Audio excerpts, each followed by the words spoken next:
The Lord be with you. A reading from the Holy Gospel according to Matthew.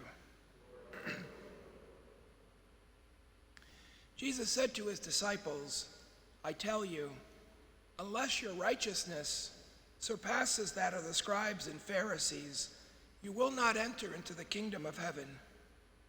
You have heard that it was said to your ancestors, you shall not kill, and whoever kills will be liable to judgment. But I say to you, whoever is angry with his brother will be liable to judgment. And whoever says to his brother, Raka, will be answerable to the Sanhedrin. And whoever says, you fool, will be liable to fiery Gehenna. Therefore, if you bring your gift to the altar, there recall that your brother has anything against you, leave your gift there at the altar. Go first and be reconciled with your brother. Then come and offer your gift. Settle with your opponent quickly while on the way to court. Otherwise, your opponent will hand you over to the judge, and the judge will hand you over to the guard, and you will be thrown into prison. Amen, I say to you, you will not be released until you have paid the last penny. The Gospel of the Lord.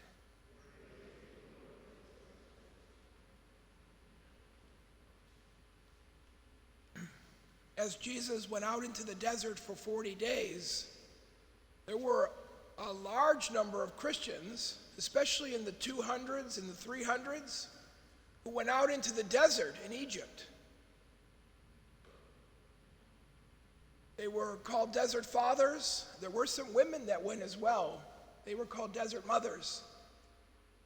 The holy ones that went out there, they would call them Abba, father, dad, because they were like a father to the others who went out there. And the mothers were called Ammas, mom. Why did they go out there?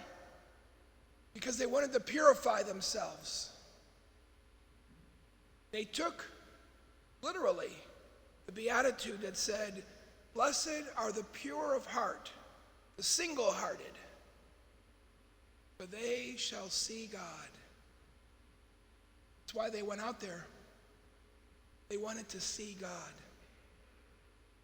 Now, when they went out there, they write about their struggles. And they have little sayings that were passed on. What do you think was the hardest thing for them when they went out there? The hardest demon to get, with God's grace, to root out of their souls. I think the hardest thing would have been for them. Now, when I read it, I would have thought maybe sins against the flesh, because they're all alone, maybe they're lonely. That wasn't the hardest one. One they wrote about the most was anger. They struggled with anger.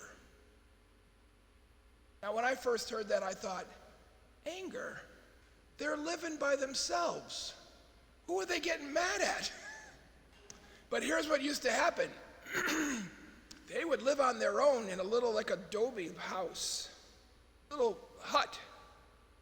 But on the weekends, they would get together, celebrate the liturgy, have a meal, and here's what might happen. I go over to the gathering.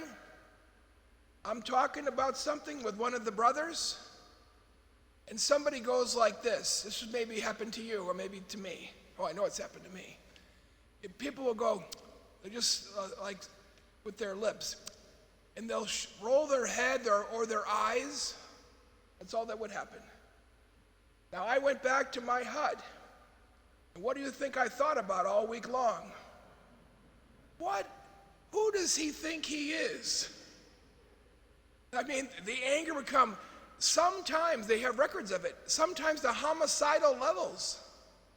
There's one desert father who says this, I've been out here 15 years, and I still have made no progress against anger.